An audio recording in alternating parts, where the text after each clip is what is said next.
gets, well, I thought of two different things. Inclusion as in inclusion of all types of education, as in like make sure you got all your bases covered and what you're learning, or inclusion as in like the people who are being educated, so everyone has a fair chance of actually getting an education. I feel like it's including things outside that you should teach. Like if you've been teaching for a while, you're going to include like different ways to do stuff, like in math, or including different aspects of learning into your aspect of learning. Like in science, you're going to include math, or in history, you're going to include English. I don't really know.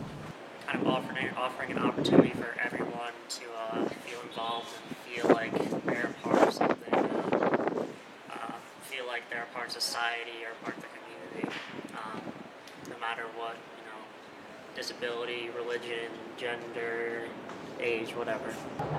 I have no idea.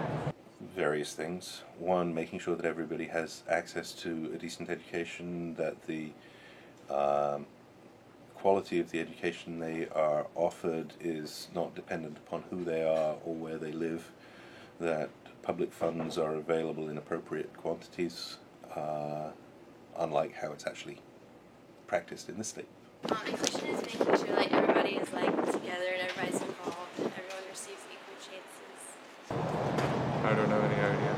I think it's the equal opportunity for individuals to get the education that they need and or deserve or want. Like, that just means to participate in every activity and everything being included, I guess. I think inclusion is making sure everyone has the opportunity to get the same education. Inclusion is where you have special ed students included in the general ed setting, so the students would work together. It would be one class, and there would be two teachers, a special education teacher and a general education teacher. We used to call things learning disabilities, but now I've heard they're calling them learning differences, which I kind of like. But I'd say that's kind of a special need because like ADD, you can't focus at all, which I actually have. So Clemson does a good job of accommodating for that. But I'd say like anything that hinders your ability to learn. Down syndrome or deaf. We had 2 deaf kids. There's autism, Asperger's. Is that a form of autism? No, I think it is. And then, you said 4? Just a few. Yeah, and then Downs. Special needs kind of can be a lot of different things. They can range from, mental disabilities, like people have ADHD, depression, stuff like that. I think a lot of people have special needs, and maybe they're, not as severe, they're not really noticeable to an outside person, and it ranges all the way to things like autism, Down syndrome, stuff like that, physical disabilities, people in wheelchairs, stuff like that, have special needs, stuff like that. Physical disabilities that can be constituted as special needs. There's emotional disabilities. There's mental disabilities, which could include autism and anything in that spectrum. And there are a lot of things that people need assistance with. And the most obvious ones are physical and mental differences in individuals who may, for example, have physical disabilities, vision or hearing issues, or mental differences that make them learn differently,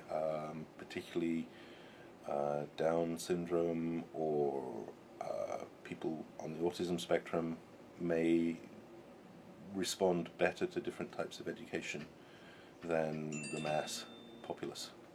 I think there's like a wide variety. Like it could be from like needing extra assistance, extra time on test, to like autism or Down syndrome. Special need may be related to some students, like with disability, they may have some special needs. ADHD, autism, Down syndrome, depression, anything that causes difficulties. I guess, I'm going blank.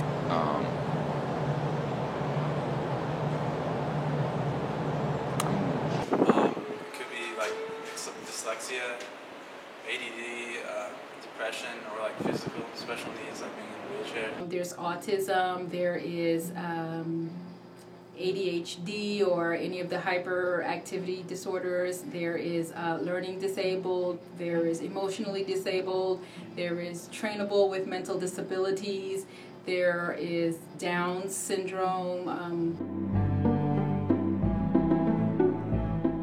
It depends, either on the child with the special need or even the rest of the class. Like if the class is nice and the teacher knows what to do, I'd say it'd be okay if they're in the same classroom.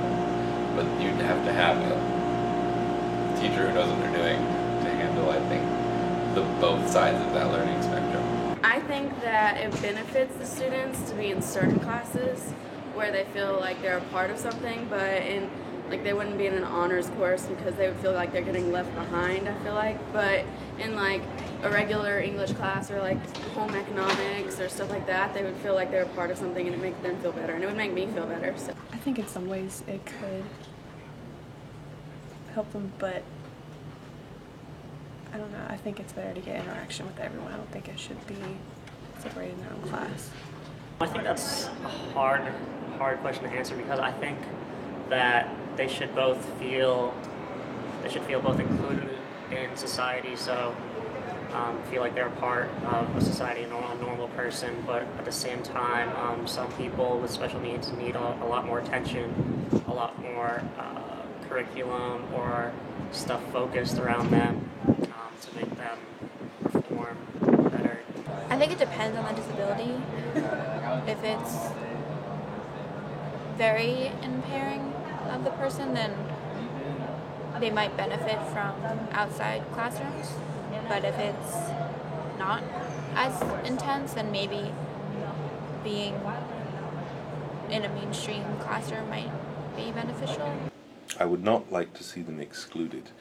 I think that they may need separate classrooms for certain things. They may need supplemental help.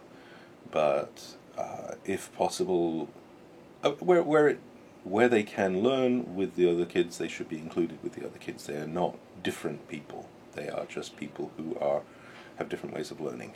I think it benefits them to be able to feel involved and a part of the average. I think they should be included in the same classroom because they need to be feel included. Good. I think it really depends on the severity of their disability. I think both can have their positive and negative effects, but I think it really depends upon each person. I think each case is definitely different. I don't really know if that's for me to say. I've never really had a special needs. Honestly, it all depends on everything. Education depends on multiple scenarios. So, say if they have Down syndrome, that's kind of an iffy subject, because I have a Down syndrome friend who's just as smart as me, but it takes a little bit of time to learn, and they learn a different way, and everyone learns a different way. So, to be included in the classroom, definitely. So everyone needs inclusion. What am I saying? Yes. I think they should be included in the same classroom as everyone else if it's possible. But if it's slowing down the pace of the class too much, they could need their own class. Well, I think there's a need for both, to be honest with you, because the students that just have a slight learning disability can certainly benefit from the general education peers, because then they're going to be immersed in a classroom where they're learning all sorts of things and they can learn from each other. And children learn from their peers, and that's a wonderful setting. Also, inclusion includes 2 teachers in the room, so awesome right there, where there's help from the teacher that might be teaching the lesson, that's instructing that at that moment, but then the other teacher is circling and she's just going to each student, are you okay, can I help you, do you get, and she can pull students at that time, review the lesson. It's awesome. It's a wonderful thing. But there's also a need for self-contained classrooms where students are functioning very, very low, and they need less students in the classroom. They need more adult supervision. So there's a need for both. I'd say, again, if it's a good teacher, yes. If the teacher's not doing it very well, I'd say it could probably distract from their learning. because they have to slow down or because it's just taught differently. But if it's a good teacher, I feel like it would help, and it gives them exposure to what the real world's like. Like, there are other people out there, not everyone is like everyone else. I don't know. I think it does because I think that it's really important for people to learn how to be tolerant and be accepting of people who are different from you, and really learn to work with them and help them be a member of society. Yeah, I think if students with disabilities were included in other students' lives, and they would have more awareness of disabilities and be less judgmental or less, just more educated about those topics. I think exclusion hurts because it teaches them that these kids are different and should be treated differently. So it's not that inclusion helps, it's that exclusion hurts. It enables them to know how to deal with, vice versa, how to deal with it and deal with these situations. I think special needs students are also part of the regular people, so I don't think they should be treated any differently. So I'm not sure if they are benefited, but they should be included. I believe so. It allows for them to work with people that they might not choose to, and it prepares them for individuals that they might face in the real world that you can't always hide from them, and you need to face them. Sure. Yeah, I think it does benefit everyone. Just to see that they can learn, just like everyone else can. Absolutely. I mean, general education students need help as well. And so there are, in any classroom, you have the students that are just a little bit below, those that are right in the middle, and those that are really, they understand the work and they're kind of high. So you may give them extra work. You may give them work that, because they're early finishers. The regular students that are right in the middle, they're keeping up, they're understanding. But then you also have a few that may need you to review something, and so there's that other teacher there that's beneficial because she walks around or he walks around, he's there, she can pull 2 or 3 students. They may be special needs students, but maybe they're not. Maybe they're just students who didn't understand what the lesson was, and so that's beneficial for them to have that other person there. The thing that surprised me about everyone's responses to what is inclusion was not that, with the obvious exception of Julie Dismangles, that they didn't know what inclusion was. In fact, I would have been really surprised if they had. But that most everyone thought it meant that everyone be included in every aspect of education, regardless of any other circumstances. I was also surprised how often people listed physical needs as a special need. It's not something I'd ever really considered, that physical needs cause an issue with education. One or more people mentioned depression, which is a special need, but it surprised me that it was mentioned. And ADHD was a really common one, which shouldn't surprise me, but it did. Autism, Down syndrome, these are the things I think of, these more severe cases of special needs, these self-contained classrooms type disorders that I think about when I think of special needs. I also found it interesting that most everyone agreed that people with special needs should not be in separate classrooms, but that sometimes it's necessary based on the severity of the need, and that both special needs people and regular education students are benefited by inclusion. Overall, especially considering that I was, for the most part, pulling random people on campus to answer these questions, I was surprised how similar everyone's idea of what having a special need and being included in education should look like. Generally, people think inclusion is a good thing based on what they think inclusion is. And the people with special needs are part of our community and need to be involved in the regular education classroom as much as possible, but they understand that that's not always the case. I think people generally think inclusion is what we know as mainstreaming.